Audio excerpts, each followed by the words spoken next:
সবাই ভাই ভাই, কোনো ভেদাভেদ নাই। দলে দলে এসো দেশের পতাকা ওড়াই। প্রথম বাংলাদেশ আমার শেষ বাংলাদেশ, জীবন বাংলাদেশ আমার মরণ বাংলাদেশ। প্রথম বাংলাদেশ আমার শেষ বাংলাদেশ, শহীদ জিয়ার স্বপ্নে ঘেরা সোনার বাংলাদেশ।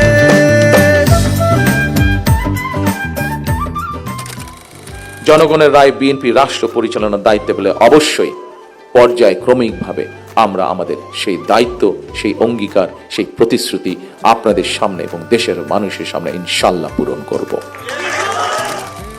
একটি নিরাপদ গণতান্ত্রিক বাংলাদেশ প্রতিষ্ঠার জন্য আগামী জাতীয় নির্বাচন অত্যন্ত অত্যন্ত এবং অত্যন্ত গুরুত্বপূর্ণ। আমরা যদি একটি নিরাপদ গণতান্ত্রিক বাংলাদেশ প্রতিষ্ঠা করতে ব্যর্থ হই, প্রিয় ভাই বোনেরা, আমরা যদি একটি নিরাপদ গণতান্ত্রিক বাংলাদেশ প্রতিষ্ঠা করতে ব্যর্থ হই আগামী দিনে, তাহলে এইভাবেই আমাদেরকে শোক সমাবেশ আর শোকগাথা চলতে থাকবে। সুতরাং আর শোকগাথা বা শোক সমাবেশ নয়, বরং আসুন গণতান্ত্রিক আমি মানুষ আগামীর বাংলাদেশে গণতন্ত্রের বিজয় গাথা রচনা করবে ইনশাল্লাহ। বাংলাদেশ জাতীয়তাবাদী দল বিএনপি এর আগে যখন দেশ পরিচালনার দায়িত্বে ছিল, তারা মুক্তিযোদ্ধা মন্ত্রণালয় নামক একটি মন্ত্রণালয় তৈরি করেছে, যা 1971 সালে যারা মুক্তিযুদ্ধে শহীদ হয়েছেন, আহত হয়েছেন, অর্থাৎ এক কথায় মুক্তিযোদ্ধা পরিবারদের কল্যাণ তারা দেখভাল করে থাকে। আমরা সিদ্ধান্ত নিয়েছি যে ইনশাল্লাহ বাংলাদেশের মানুষের সমর্থনে বাংলাদেশ জাতীয়তাবাদী দল আগামী দিনে সরকার গঠনে সক্ষম হলে এই শহীদ পরিবার যারা আছেন, জুলাই যোদ্ধা যারা আছেন, জুলাই আন্দোলনের যারা শহীদ পরিবার বা যোদ্ধা আছেন, তাদের যে কষ্টের কথাগুলো যে কয়েকজন ব্যক্তি, যে কয়েকজন মানুষ তুলে ধরেছেন কষ্টের কথাগুলো, এই কষ্টগুলোকে যাতে আমরা কিছুটা হলেও সমাধান করতে পারি। যাকে আমরা হারিয়ে ফেলেছি তাকে তো আমরা ফিরিয়ে আনতে পারবো না, কিন্তু যারা পেছনে রয়ে গিয়েছেন সেই পরিবারের সদস্যদের বিভিন্ন সুবিধা অসুবিধাগুলো যাতে দেখভাল করতে পারি এই মুক্তিযোদ্ধা মন্ত্রণালয়, কারণ তারাও একজন মুক্তিযোদ্ধা, তারাও আপনারা মুক্তিযোদ্ধা হিসাবে আপনারা গণ্য।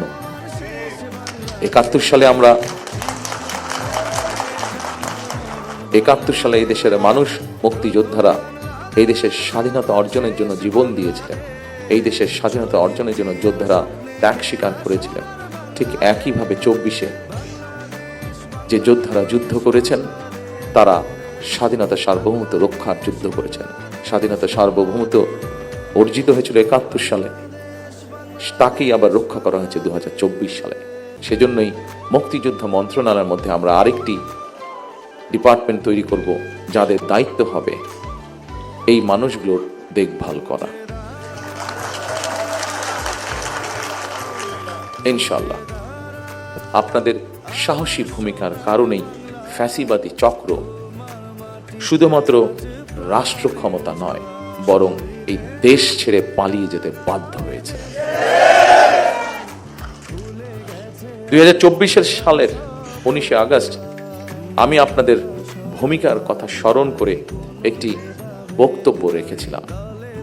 সেই বক্তব্যে আমি বলেছিলাম, বিশ্ববিদ্যালয়ের ছাত্র শহীদ আবু সাইদ, মাহফুজুর রহমান মুগ্ধ, কলেজ ছাত্র ওয়াসিম আকরাম, মাদ্রাসা ছাত্র আব্দুল্লাহ আল মামুন, স্কুল ছাত্র রিফাত হোসেন, কুমিল্লার আইনজীবী আবুল কালাম, চুয়াডাঙ্গার রাজমিস্ত্রি উজ্জ্বল হোসেন, নোয়াখালীর দোকান কর্মচারী আসিফ, বরগুনার ওষুধ কোম্পানির সেলসম্যান আল আমিন, পাবনার গাড়ি চালক আরাফাত হোসেন, মিরপুরের গুলিবিদ্ধ 22 বছর বয়সী মুত্তাকিন, দোকান কর্মচারী আতিকুল, অষ্টম শ্রেণীর শিক্ষার্থী তামিমের মতন অনেকের হাত কিংবা পা কেটে ফেলতে হয়েছে।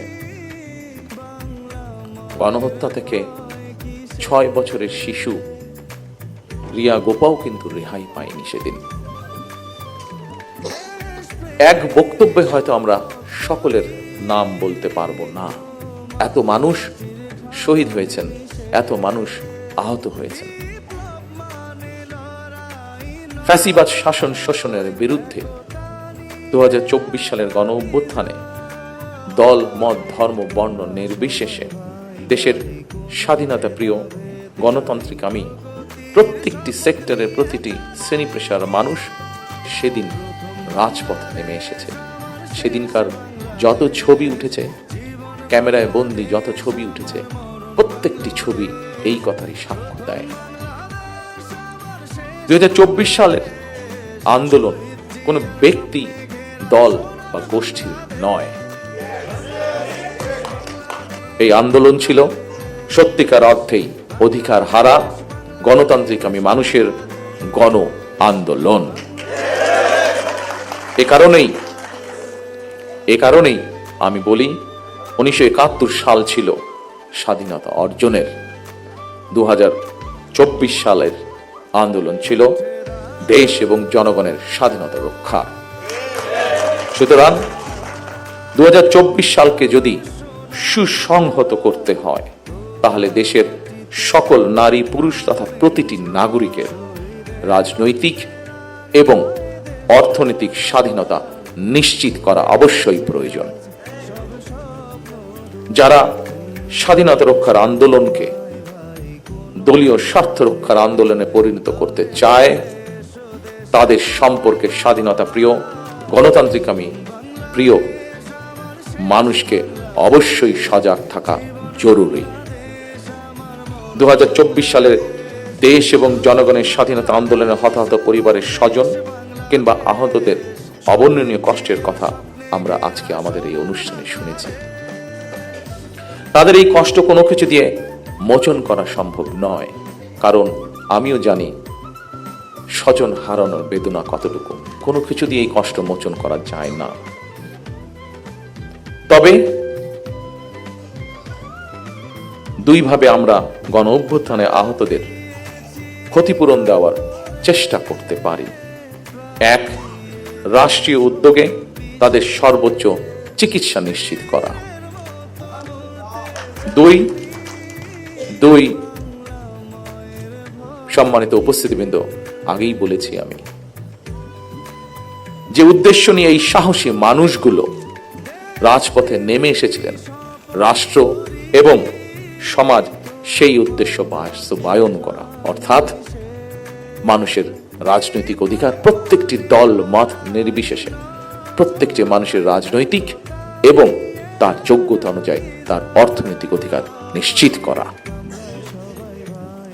দীর্ঘ 1.5 দশকের বেশি সময় ধরে ফ্যাসিবাদ বিরোধী ধারাবাহিক আন্দোলন এবং 2024 সালে ফ্যাসিবাদ বিরোধী আন্দোলনে বীর শহীদ এবং আহত এবং হতাহতদের প্রতি রাষ্ট্রের অবশ্যই দায়িত্ব রয়েছে।